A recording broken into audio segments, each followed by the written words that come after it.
Hello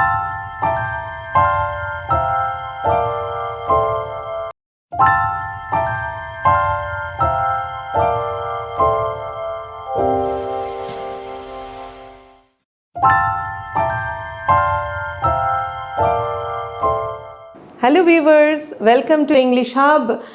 आज हम पढ़ेंगे childhood by Marcus Natten. Childhood का मतलब होता है बचपन। Through this poem Marcus Natten has try to highlight कि ये हमारे दिमाग में ये सवाल आता रहता है कि सडनली कब हमारा बचपन खो जाता है, हमें मालूम ही नहीं चलता है। एक टाइम होता है हमारे जीवन में कि हमें समझ में आता है, हमें एहसास होने लगता है कि हमारा बचपन मालूम नहीं कहाँ खो गया। ये पोएम है तो छोटा, लेकिन बहुत इम्पोर्टेंट एक लेसन, इम्पोर्टेंट एक मैसेज देता है। चलिए पढ़ते हैं।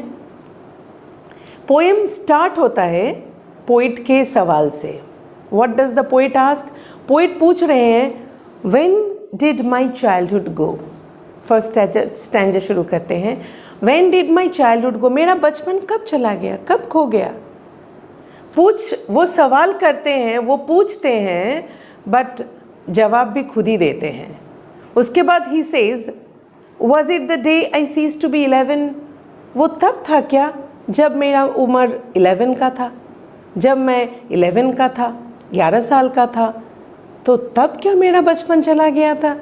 अभी देखिए, हम अगर कहते हैं कि बचपन, हम बोलते हैं कोई बचपन होता है, उसके बाद हमारा एडल्टहुड की तरफ हम मूव करते हैं, है ना, हम एडोलेसेंस की तरफ चलते हैं। पहले तो होता है चाइल्ड इन्फेंसी, उसके बाद आता है childhood.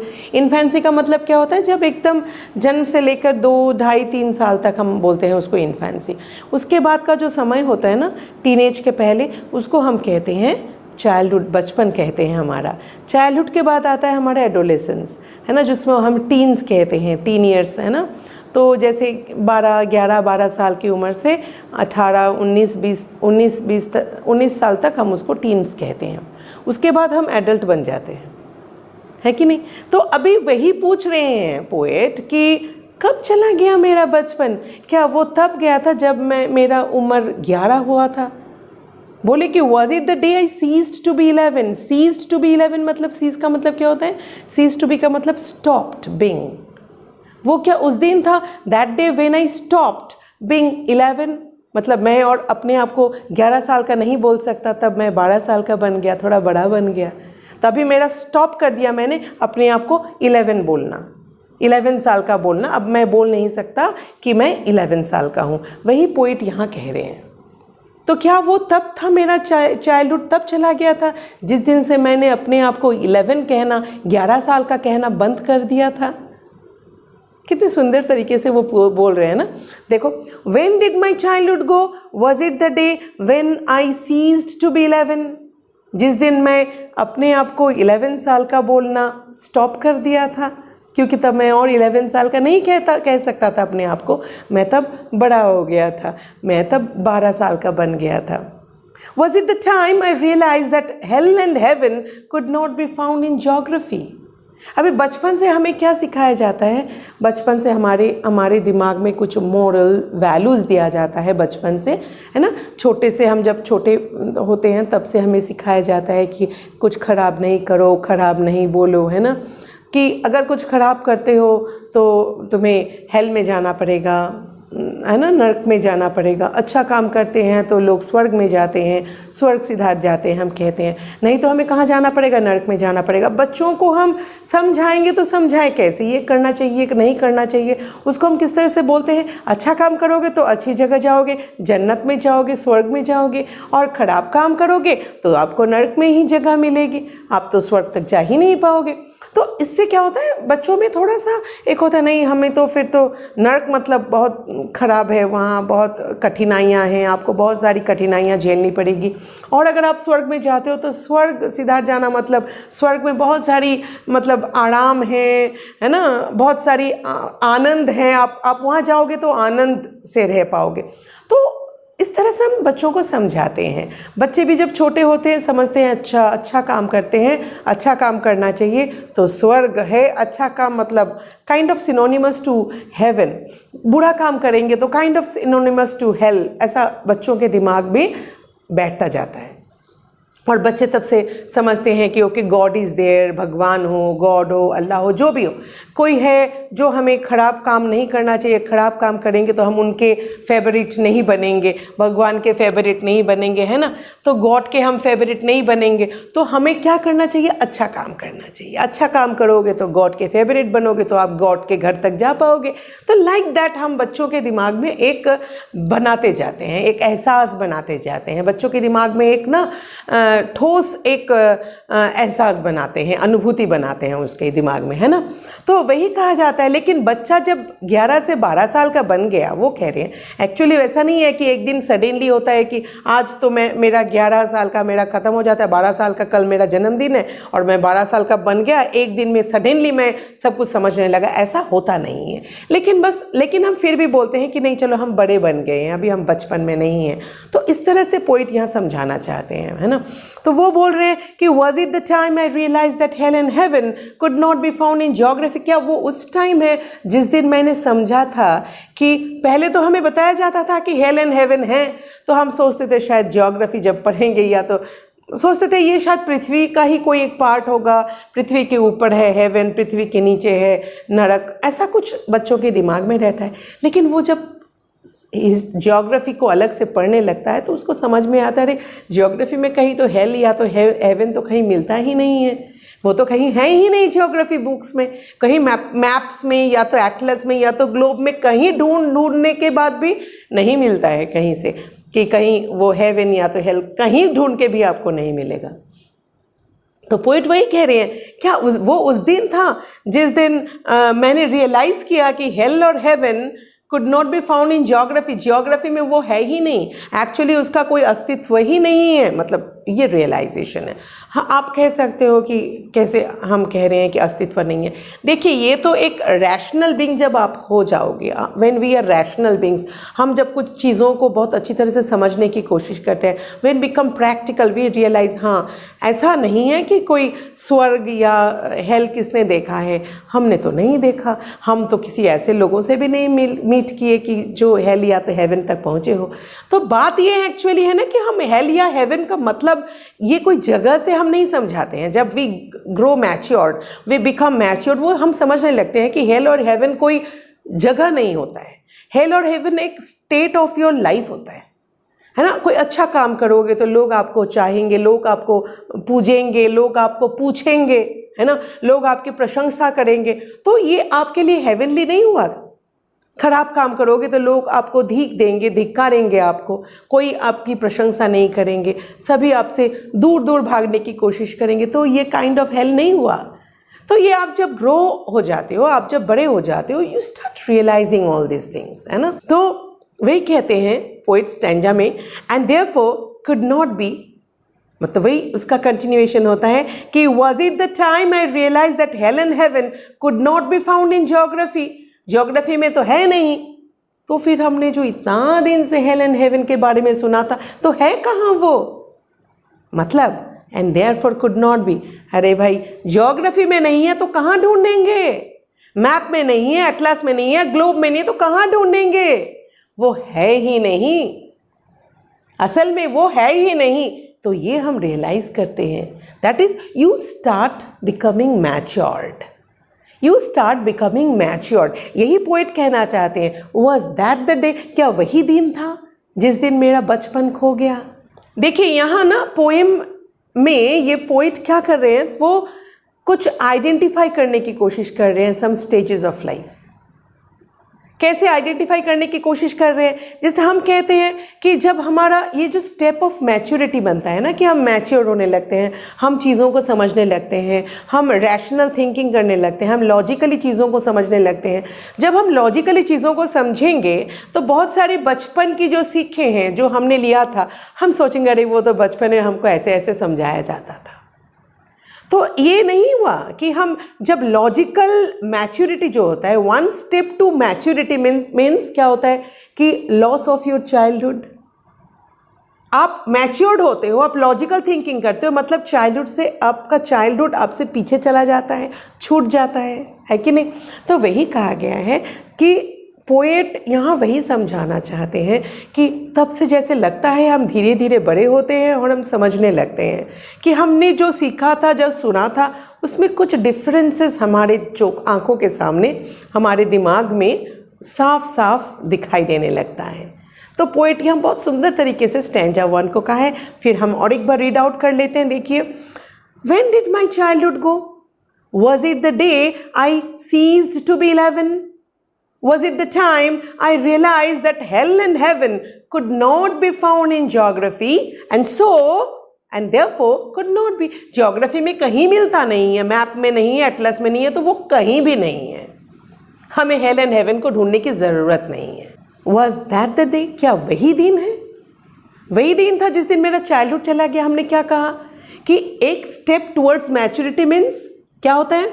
Towards maturity means loss of your childhood. तो चाइल्डहुड चला गया ना, आप मैच्योर्ड होने लगे हो, आप बहुत कुछ समझने लगे हो। अभी आप, चाइल्डहुड का मतलब क्या होता है? इनोसेंस होता है। आपको जो जैसे समझाएगा आप उसी को इनोसेंटली आप उसको एक्सेप्ट कर लोगे।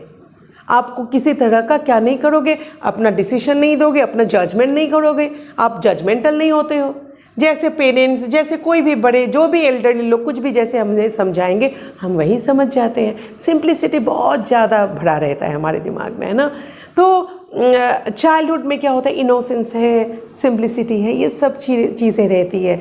आप मैच्योर्ड होने लगते हो, इनोसेंस, सिंप्लिसिटी, मतलब वो शायद हो, बट लॉजिकल थिंकिंग होना शुरू हो जाता है आपकी मैच्योरिटी के साथ साथ। आपको जो कुछ भी कोई भी समझाए वो नहीं होगा, आप फिर उसको अपना क्रॉस एग्जामिन करते हो, आप सोचने लगते हो ये जो वो कह रहे हैं वो सही कह रहे हैं या नहीं, क्या हमें उनकी बातों को सुनना चाहिए, क्या हमें उनकी बातों को मानना चाहिए या नहीं। ये जो चीज़ें होती है ना, क्या है, ये आपका रियलाइजेशन होता रहता है। आप रियलाइजेशन कर रहे हो, आप बड़े हो रहे हो, आप मैच्योर्ड हो रहे हो, आप लॉजिकल थिंकिंग कर रहे हो। पोइट यही कह रहे थे फर्स्ट स्टैंजा में। In the second stanza, we see what is written. When did my childhood go? Was it the time I realized that adults were not all they seemed to be? They talked of love and preached of love, but did not act so lovingly. Was that the day? देखिए क्या होता है, हम कभी कभी जब हम छोटे रहते हैं, बचपन से हमें सिखाया जाता है, बड़े जो होते हैं, हम लोग अपने बच्चों को सिखाते हैं बचपन से, कभी झूठ नहीं बोलो, झूठ कभी नहीं बोलना चाहिए, लोगों के साथ प्यार से बातें करना चाहिए, लोगों के साथ प्यार से उनके साथ बर्ताव करना चाहिए, है ना। हम ये सब बोलते जाते हैं, बच्चों को सिखाते हैं कि आप अगर झूठ बोलोगे तो बहुत बुरा होता है, ये पाप होता है, नहीं करना चाहिए। बच्चे समझने लगते हैं छोटे से, हाँ झूठ नहीं बोलना चाहिए हमको।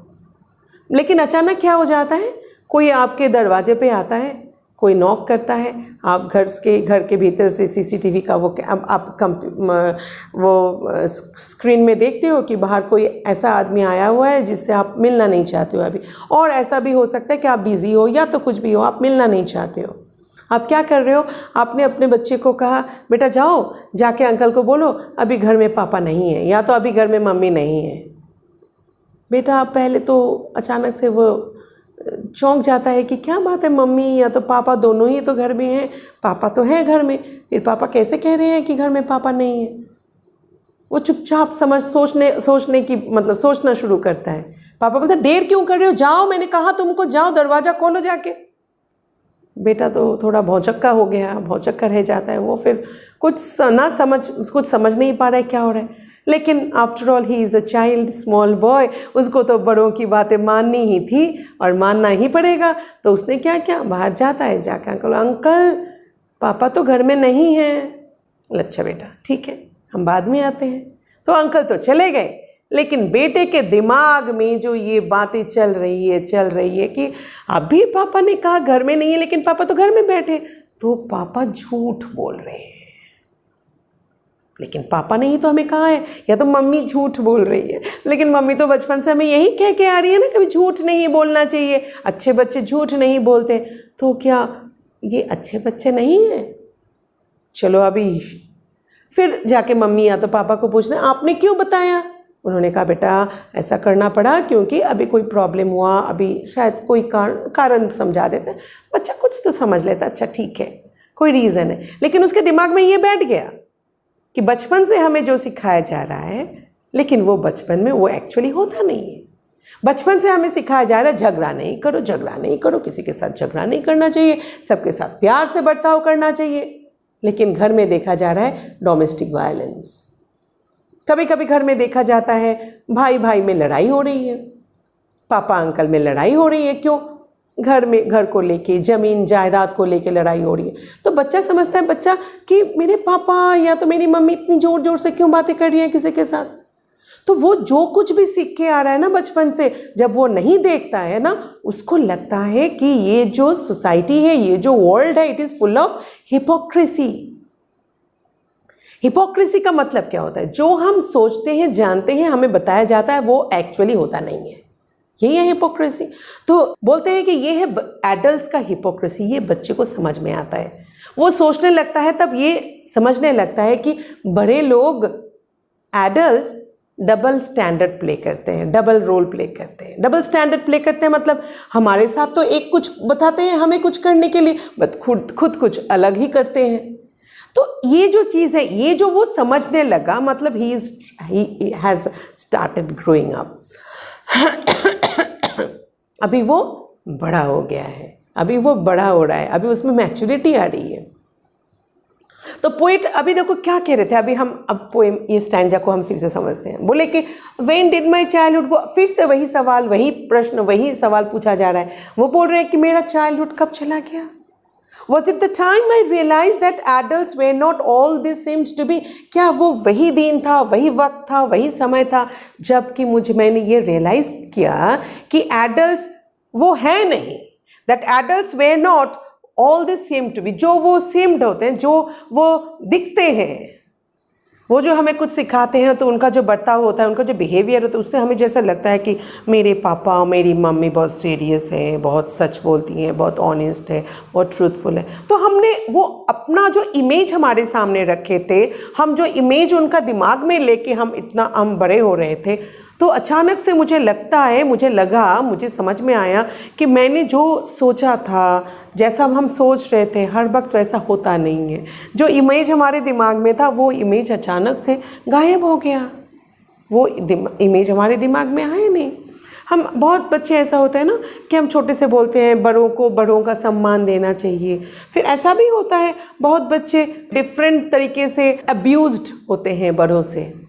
अभी वो बड़ों को सम्मान दे रहे हैं, बड़ों की बातें सुन रहा है, लेकिन वही बड़े लोग कभी कभी बच्चों का अब्यूज़ करते हैं। तो उनको जब अब्यूज़ के दिमाग में लगता है अरे ये मेरे साथ ऐसा बर्ताव क्यों कर रहे हैं। क्या होता है ना कि किसी के बारे में हमारे दिमाग में एक जैसा सेट इमेज होता है, अचानक से वो इमेज ब्रेक हो जाता है। वही पोइट कह रहे हैं कि was it the time I realise, उस दिन की बात क्या है, क्या उस दिन मेरा चाइल्डहुड खो गया था जिस दिन मैंने रियलाइज़ किया कि एडल्ट्स जो अपना एक इमेज हमारे सामने रखते हैं, जो अपने आप को जिस तरह से हमारे सामने शो करने की कोशिश करते हैं, वो एक्चुअली वो है नहीं। जिस दिन मैंने रियलाइज़ किया, क्या उसी दिन मेरा चाइल्डहुड खो गया था। मैंने ये देखा है कि एडल्ट्स क्या करते हैं, they talked of love and preached of love. Adults क्या करते हैं, प्यार के बारे में बातें करते हैं, हमें बोलते हैं सबसे प्यार से चलो, प्यार से रहो, प्यार से बातें करो, प्यार से सब कुछ और वो हर वक्त क्या करते हैं, प्यार के बारे में बोलते हैं, प्यार करने के लिए बोलते हैं, प्यार से रहने के लिए बोलते हैं। लेकिन and that is preached of love. Preaching का मतलब क्या होता है? टीचिंग मतलब जैसे हम लोग पढ़ाते हैं, क्लास में टीचर पढ़ाते हैं, द टीचर क्लास में टीचर पढ़ाते हैं तो the teacher teaches in the class. लेकिन हम जब रिलीजियस टीचिंग्स के बारे में कहते हैं ना, तो रिलीजियस टीचिंग देना होता है प्रीचिंग। तो देखिए, जो लवलीनेस हम कहते हैं, लवलीनेस तो गॉडलीनेस के हम कहते हैं, cleanliness is next to godliness, हम कहते हैं loving others is next to godliness, है ना। जब हम लव के बारे में करते हैं, प्यार के बारे में बातें करते हैं, तो वो तो स्पिरिचुअली हुआ ना। किसी के साथ to be kind to everyone, to be lovable to everyone, to love everyone, है ना, to show sympathy for everyone, ये सारी चीज़ें तो तभी होगी ना जब आपके दिमाग में, आपके आपके जहन में प्यार होगा, है ना। तो ये जो प्यार जब होता है, मतलब ये क्या होता है, एक रिलीजियस माइंडेड होता है, एक बहुत सॉफ्टनेस, एक क्लियरिटी, एक प्योरिटी के बारे में बताया जा रहा है। तो इसलिए बताया गया प्रीच्ड ऑफ लव, प्रीचिंग के बारे में बताया जा रहा है कि अच्छा कुछ सिखाया जाता है ना, तो उसको हम प्रीचिंग बोलते हैं, रिलीजियस कुछ को हम प्रीचिंग कहते हैं। तो बोला कि क्या वही दिन है, दे टॉक्ड ऑफ लव। मैंने ये देखा कि बड़े क्या करते हैं, दे टॉक्ड ऑफ लव, प्यार के ऊपर बात करते हैं, talked of love. And preached of love, वो क्या करते हैं, लव प्रीच करते हैं, प्यार से रहने के बारे में बताया जाता है, but did not act so lovingly, लेकिन खुद लविंगली नहीं रहते हैं। हमने अभी कुछ देर पहले कहा कि डोमेस्टिक वायलेंस होता है बहुत घरों में, कभी देखा जाता है मम्मी पापा के बीच बहुत ज़्यादा झगड़ा हो रहा है, हाँ, कभी कभी देखा जाता है मारपीट भी होती है, कभी कभी देखा जाता है घर में अंकल पापा के साथ झगड़ा हो रहा है, क्यों, ज़मीन जायदाद को लेके। तो ये जो वायलेंस है ना, हम देखते हैं, खुद ही अपने घरों में देखते हैं कभी कभी। तो वही कह रहे हैं कि वही बच्चा कहता है कि या तो सिर्फ घरों में देखने की बात नहीं कह रहे हैं, हम घर से बाहर जाएंगे, हम मोहल्ले में देखेंगे, हम नेबरहुड में देखेंगे, तो बड़े तो है ना, बड़े लोग झगड़ा क्यों करेंगे जब बच्चों को झगड़ा करने से मना किया जाता है कि नहीं। तो वही पोइट कहते हैं कि वो तो प्यार के बारे में बोलते हैं, प्यार से बात करने के लिए कहते हैं, लेकिन खुद झगड़ा करते हैं, खुद प्यार से नहीं चलते हैं सबसे, खुद प्यार से बातें नहीं करते, खुद प्यार और मोहब्बत की बातें नहीं करते हैं, खुद झगड़ा करते हैं, खुद वायलेंटली बिहेव करते हैं। तो ये हम रियलाइज़ करते हैं। मतलब the poet here talks about the hypocrisy that he finds in humans. Hypocrisy adults में देखा जाता है, कुछ बोलते हैं वो और खुद अपने आप कुछ दूसरा कुछ करते हैं। तो चाइल्ड कहता है कि जिस दिन मैं ये समझ में मुझे आता है कि मुझे लगता है कि उसका मतलब चाइल्ड मैच्योर्ड हो गया है। बोला कि वो वॉज दैट डे कि माई चाइल्डहुड वेंट अवे, मेरा चाइल्डहुड चला गया। क्या वही दिन था जिस दिन मेरा चाइल्डहुड चला गया, है ना। फिर नेक्स्ट थर्ड स्टैंजा देखिए क्या बताया गया है। फिर से वो सवाल पूछते हैं, when did my childhood go, was it when I found my mind was really mine to use whichever way I choose, producing thoughts that were not those of other people but my own and mine alone, was that the day। Poet अभी बोलते हैं कि फिर वो बोलते हैं तो गया कहाँ मेरा बचपन, कब गया मेरा बचपन, क्या उस दिन मेरा बचपन चला गया जिस दिन मुझे समझ में आने लगा कि मेरा दिमाग, आई found my mind was really mine, कि मेरा दिमाग तो मेरा है, मैं सोचूंगा, मैं अपना सोच, अपना विचार मेरा होगा, मैं क्यों दूसरों की सोच, दूसरे के विचारों पे विचार मेरे ऊपर क्यों हावी हो जाए। मेरे सोच, मेरे विचार वो मेरे अपने हैं, अब मेरे खुद के हैं, तो ये मेरे अपने हैं, मुझे दूसरों के विचार और दूसरों के सोचों को लेना नहीं है। मुझे समझना है कि क्या चीज़ें अच्छी होती हैं, क्या खराब है, क्या बुरा है, क्या अच्छा है। मुझे सिलेक्शन करना भी आ गया, मुझे समझ में आता है कि क्या अच्छा है, क्या बुरा है। अब मैं अभी उसी हिसाब से मैंने सोचना शुरू किया है। तो अभी देखना कभी कभी होता है, एडोलेसेंट जब हो जाते हैं ना बच्चे जब थोड़ा बड़े हो जाते हैं तो वो कहते हैं नहीं मैं करूँगा। कभी कभी ऐसे बच्चे कहते हैं, कोई बच्चे बहुत एरोगेंट हो जाते हैं तो कहते हैं भाई ये मेरा लाइफ है, मुझे अपने आप करना है। वैसे तो वो ये अच्छी बात नहीं है बड़ों के साथ ऐसे बोलना, बट फिर भी देखा जाता है बच्चे तब हो जाता है ऐसे। मतलब एडोलेसेंस में ये कोई दोष नहीं है, ये होता है चेंज, सबके जीवन में हुआ था, हमारे लाइफ में भी हुआ था, सबके लाइफ में होता है ये। This is the normal process, natural process. तो क्या होता है, तो बच्चे कहते हैं कि हम अभी सोचेंगे ये मेरा काम है, मुझे सोचना है, मेरा प्रोजेक्ट है, मुझे अपने आप करना है, मैं क्यों दूसरों से सहायता लूँ, लाइक दैट काइंड ऑफ। तो वो बच्चा सोचता है कि अभी मैं बड़ा बन गया हूँ। अभी बच्चा सोचता है, ये लड़का सोचता है कि अभी तो मैं बड़ा बन गया हूँ, अभी तो मेरी सोच तो मेरी खुद की है, मुझे तो दूसरों के विचारों को नहीं लेना है, मुझे दूसरे के सोचों को नहीं लेना है। तो पोइट वही कहते हैं कि क्या वो उस दिन था जिस दिन मुझे समझ में आ गया कि मेरा माइंड मेरा है, मेरा दिमाग मेरा है, तो मेरी सोच भी मेरी ही हुई ना, मेरे विचार तो मेरे ही हुए ना। तो अभी वही पोइट कह रहे हैं टू यूज़ विच एवर, अभी मेरे विचार है, मुझे जैसे लेना है, मुझे जैसे इसका इस्तेमाल करना है, मुझे करना, मैं करूँगा। या तो मैं करूँगी। अभी बात ये है कि हमें we should not be so much arrogant, जैसे भी हो मैं करूँगा या तो करूँगी नहीं, हमें हर वक्त अच्छाई के हिसाब से करना चाहिए। तो चलिए हम बोलते हैं to use whichever way I choose. तो पोएट कहते हैं कि मुझे जैसे इच्छा, मेरी जैसे मर्जी, मेरी मर्जी, मैं अपनी मर्जी का मैं खुद मालिक हूँ। मैं अपने हिसाब से अपने सोचों को, अपने विचारों का मैं इस्तेमाल करूँगा, अपने विचारों को अपने हिसाब से मैं उसका इस्तेमाल करूँगा। तो वो कहते हैं कि producing thoughts that were not those of other people but my own. अभी वो समझने लगा है कि मैं अभी खुद अपनी सोच मैं खुद तैयार करता हूँ। अभी ऐसा नहीं है कि मुझे जो जो बताया जाता है अच्छा अच्छा करके मैं सब कुछ सुनता हूँ। मैं सुनता हूँ, सुनना चाहिए, सुनने के बाद मैं खुद सोचता हूँ कि हाँ ये सही है, सही बात बताया, फिर मुझे ऐसे करना चाहिए। तो मैं खुद अपने विचार मैं खुद प्रोड्यूस करना शुरू कर दिया मैंने। अभी प्रोड्यूसिंग मतलब I have started creating my own thoughts, है ना। वो बोलते हैं कि producing thoughts that were not those of other people. So produce करना शुरू कर दिया अभी मैंने चिंता, मेरी अपनी अपनी सोच होने लगी है। अभी ये कोई दूसरे का सोच नहीं है, ये मेरा खुद का सोच है, but my own and mine alone, बस मेरा अपना, मेरा खुद का सोच है, मेरा खुद का व्यूज़ है, ये ओपिनियंस है मेरा। ये जो ओपिनियन और व्यू है ये मेरे अपने दिमाग से आया है। तो ही स्टार्ट्स रियलाइजिंग कि मैं अभी इंडिपेंडेंट हो गया हूँ, मैं खुद सोचने लगा हूँ, मैं अभी बड़ा हो गया हूँ।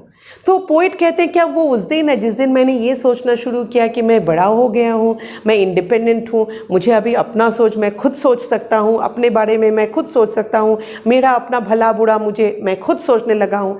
क्या पोइट कहते हैं क्या तब उस दिन था, उस दिन मैं बड़ा हो गया, उस दिन मेरा चाइल्डहुड खो गया? तो poet himself is replying, last stanza, when did my childhood go? It went to some forgotten place that's hidden in an infant's face, that all I know. poet अभी कहते हैं, फिर से सवाल पूछते, मेरा चाइल्डहुड गया तो गया कब? मेरा बचपन खो गया, बचपन मुझे छोड़ के चला गया तो गया कब? समझ में ही नहीं आया। तो वो खुद कहते हैं कि इट वेंट, अब इतने समय तक वो सिर्फ पूछ ही जा रहे थे, है ना, कि वो क्या तब था जिस दिन मेरा बचपन चला गया? क्या वो उस दिन वो था जिस दिन मैंने सोचा कि मेरा सोच मेरा है? वो पूछ रहे थे, लेकिन अभी लास्ट स्टैंजा में वो रिप्लाई कर रहे हैं, वो अभी बता रहे हैं एकदम। वो बोल रहे हैं कि it went to some forgotten place. मालूम है मुझे कि मेरा जो चाइल्डहुड है ना वो कहाँ गया, कहाँ गया मुझे ये मालूम है। कोई ऐसी जगह में चला गया ना, वो कुछ ऐसे जगह में चला गया जो एक फॉरगॉटन प्लेस है। फॉरगॉटन प्लेस का मतलब क्या है? Unremembered place. अभी अनरिमेंबर्ड का मतलब क्या होता है? अनरिमेंबर्ड मतलब जो हमारे दिमाग में याद में और नहीं आता है। देखिए हम जब बड़े होने लगते हैं ना, जब हम बच्चे थे, जब हमारे बचपन की बहुत सारी छोटी छोटी बहुत सारी घटनाएं थी, बहुत कुछ हमारे दिमाग से चला जाता है, समय के साथ साथ वो हमारे दिमाग से निकल जाता है। तो एक हम ये कह सकते हैं कि it went to some forgotten place, भूला कोई जगह वो चला गया जो कि हम भूल चुके हैं। कहाँ कब क्या भूल चुके हैं? हम अपना बचपन भूलने लगे हैं। हम always we remain in the present, है ना, हम तो प्रेजेंट में रहते हैं, हम तो वर्तमान में जी रहे हैं ना। तो वर्तमान में तो हम अभी चाइल्ड हैं नहीं, हम तो अभी एडोलेसेंट हो गए। खैर मैं अपने बारे में नहीं बोल रही हूँ, ये तो पोएट बोल रहे हैं। तो वो बोल रहे हैं कि हम तो अभी एडोलेसेंट हो गए, हम तो अपना बचपन तो खो चुके हैं। तो वो बोल रहे हैं तो बचपन खोया कहाँ गया? वो बोला वो कोई अनरिमेंबर्ड प्लेस में चला गया, फॉरगॉटन प्लेस में चला गया। कि जब छोटे थे ना, बचपन में जो होता है सब याद नहीं रहता है, उसी हिसाब से बोल रहे हैं कि कोई अननोन, अनरिमेंबर्ड, अननोन नहीं कह रहे हैं, आई एम सॉरी, अननोन नहीं बोला जा रहा है, बोला अनरिमेंबर्ड। देखिए अननोन होता तो दूसरी बात होती, बोला अनरिमेंबर्ड मतलब अभी याद नहीं करते हैं हम उसको। हम तो प्रेजेंट में जीते हैं, हम अभी प्रेजेंट में हैं, तो पुरानी बातें जो हैं धीरे धीरे हमारे दिमाग से चला जाता है, निकलता जाता है। जिस बात को लेके हम ज़्यादा सोचते हैं तो वही कुछ चीज़ें रह जाती हैं, कुछ रिमार्केबल कोई घटनाएं होती हैं हमारे लाइफ में तो वो हमारे दिमाग में रह जाता है, अदरवाइज सब कुछ निकल जाता है दिमाग से। तो वही बताया गया कि it went to some forgotten place that's hidden in an infant's face. कहाँ हिडन है वो, कहाँ छुपा हुआ है? कोई इन्फेंट के चेहरे पे छुपा हुआ है। इन्फेंट मतलब क्या मैंने कहा था, वही 3-4 साल तक हम इन्फेंट कहते हैं, उसके बाद चाइल्डहुड बताया जाता है। तो यहाँ पोइट इसको थोड़ा एग्जेजरेट करके बोलते हैं इन्फेंट के चेहरे पे। एक्चुअली वो अभी है एडोलेसेंस में, बीच में है चाइल्डहुड और उसके पहले होता है इन्फेंसी। तो वो चाइल्डहुड को समझाने के लिए वो इन्फेंसी का एग्जाम्पल लेते हैं, ये समझाने के लिए कि वो मतलब चाइल्डहुड का जो पहला जो पड़ाव है उसको समझाना चाहते हैं। वो क्या पोएट कह रहे हैं कि that's hidden in an infant's face, ये जो छुपा हुआ है ना चाइल्डहुड का, जो ये हमारा जो चाइल्डहुड है ना वो खो गया। कहाँ खो गया? बोले नहीं खोया नहीं है, वो कोई भूले हुए जगह पे चला गया, मतलब अनरिमेंबर्ड प्लेस में चला गया, मतलब फॉरगॉटन प्लेस में चला गया। फॉरगॉटन प्लेस मतलब बोला फॉरगॉटन मतलब क्या है? जो बचपन में जब छोटे थे हम, किसी छोटे हमारे बचपन में वो रिटर्न हम उसको छोड़ के आ गए ना। अभी हम जब बड़े हो रहे हैं तो चाइल्डहुड को थोड़ी ना हम अपने साथ साथ लेके चल सकते हैं, उसको तो हम छोड़ के ही आते हैं ना। तो वो कहाँ रह गया है? वो कोई इन्फेंट के चेहरे पे रह गया है, कोई बच्चा जो है मासूम सा बच्चा, उसके चेहरे पे वो है अभी तक। मासूम के चेहरे पे होता है ना, बच्चों के चेहरे पे हम जो देखते हैं, जो झलकता है, एक मासूमियत झलकती है ना। तो ये जो मासूमियत झलकती है वही है इनोसेंट रिफ्लेक्ट्स, है ना। तो ये जो इनोसेंस लुक होता है उनका, वही कहते हैं कि वही है चाइल्डहुड उनका। इसीलिए हम उनको उसको कहते हैं चाइल्डहुड। वो इनोसेंट होते हैं, जैसा बताओगे, जैसा बोलोगे, सब कुछ सुनेंगे, सब कुछ एक्सेप्ट करेंगे। आप जिस तरह से बताओगे वही अच्छा ये बात है करके वो आपकी सारी बातों को वो मान जाते हैं। तो वही कहा गया कि चाइल्डहुड के में चला गया हो, कोई इन्फेंट के चेहरे पे शायद वो झलक रहा होगा। चाइल्डहुड वहाँ जाके आप वहाँ कहीं ढूंढोगे ना इन्फेंट के मुंह में, इन्फेंट के चेहरे पे, तो आपको मालूम चल जाएगा, अरे अरे हाँ ये रहा ना चाइल्डहुड, देखो चाइल्डहुड यहाँ है। तो वही कहा गया है, दैट्स ऑल आई नो। तो वो यही कह रहे हैं चाइल्डहुड आप इनोसेंट, आप एक इन्फेंट के फेस पे मिल सकता है आपको, क्योंकि इन्फेंट मतलब एकदम बच्चा जो रैशनली थिंक नहीं करता है। रैशनली मतलब लॉजिकली नहीं थिंक करेगा, वो अनकंडीशनली आपके ऊपर विश्वास करेगा। अनकंडीशनल मतलब क्या होता है कि कोई कंडीशन नहीं है कि आप कहीं गलत तो नहीं कर रहे हो, मेरे साथ कोई कहीं गलत तो नहीं करोगे, ऐसा कोई बात नहीं होता है, कोई सवाल नहीं है उसके दिमाग में। एकदम अनकंडीशनली वो आपके ऊपर ट्रस्ट करता है, आपको बिलीव करता है, आप जो भी कहते हो वही सुनता है। ये सारी चीज़ें कहाँ होता है उसके पास कोई प्री कॉन्सेप्शन या तो कुछ होता नहीं है, प्री कॉन्सेप्ट नोशन भी नहीं होता है कि हाँ ऐसा कुछ नहीं है। मतलब आप जो भी बोलोगे आपके बातों को वो एकदम ट्रस्ट करने लग जाता है। तो कहाँ कौन है ना, कौन ट्रस्ट करता है? चाइल्ड ट्रस्ट करता है। तो वही कहा गया है कि कोई इन्फेंट के मुंह में आप जाओ, मुंह मतलब फेस में आप देखो, चेहरे पे आप देखो, तो दिखोगे कि वहाँ चाइल्डहुड झलक रहा है, बचपन झलक रहा है। बचपन मतलब innocence, unconditional love and unconditional trust in you, ये सारी चीज़ें झलक रही है उसके चेहरे पे। मतलब अभी भी वो चाइल्ड है, मतलब चाइल्डहुड अभी भी वहाँ है, लेकिन हम चाइल्डहुड को पीछे छोड़ के आ रहे हैं। तो वही पोएट कहते हैं दैट्स ऑल आई नो, इतना मुझे अभी समझ में आ गया, ये सारी चीज़ें अभी मैं समझने लगा हूँ। ठीक है ना। शायद आप लोगों को अच्छा लगा होगा, कैसा लगा आप मुझे ज़रूर कमेंट करके बताएं। तो अभी हम ये जो पोएम है, ये जो एक्सप्लेनेशन है, इसके बाद हम यहाँ वर्ड मीनिंग्स हम दे रहे हैं। सारे वर्ड मीनिंग्स तो एक बार पहले भी दिया गया है, एक बार आप वर्ड मीनिंग्स को देख लोगे। और हम यहाँ अगर पोइटिक डिवाइसेस के बारे में बात करते हैं पोएम का, हम तो देखते हैं क्या क्या पोइटिक डिवाइसेस हैं यहाँ देखिए एलिटरेशन इज देयर। एलिटरेशन का मतलब क्या होता है? एलिटरेशन हमें मालूम है कि फर्स्ट लेटर्स, कंसेक्यूटिव लेटर्स के फर्स्ट लेटर्स रिपीटेड होते हैं, कॉन्सोनेंट्स, तो उसको हम कहते हैं एलिटरेशन। यहाँ एलिटरेशन कहाँ कहाँ है देखिए आप, जैसे hello and heaven, H and H में एलिटरेशन है। दैट द डे, दैट का टी और द का टी एलिटरेशन है। My mind, MM, which ever way, WW। तो इस तरह से हम बहुत सारे यहाँ एलिटरेशंस देख सकते हैं। और ये सारी एलिटरेशन, ये जो सारी कॉम्बिनेशंस हैं, these are used in the poem. यहाँ नेक्स्ट है एंटीथेसिस। एंटीथेसिस का मतलब क्या होता है? यहाँ हम एक कॉन्ट्रास्टिंग, एंटीथेसिस का मतलब क्या होता है कि हम ऑपोजिट ऑपोज्ड या तो कॉन्ट्रास्टिंग आइडियाज़ को साथ साथ रखते हैं।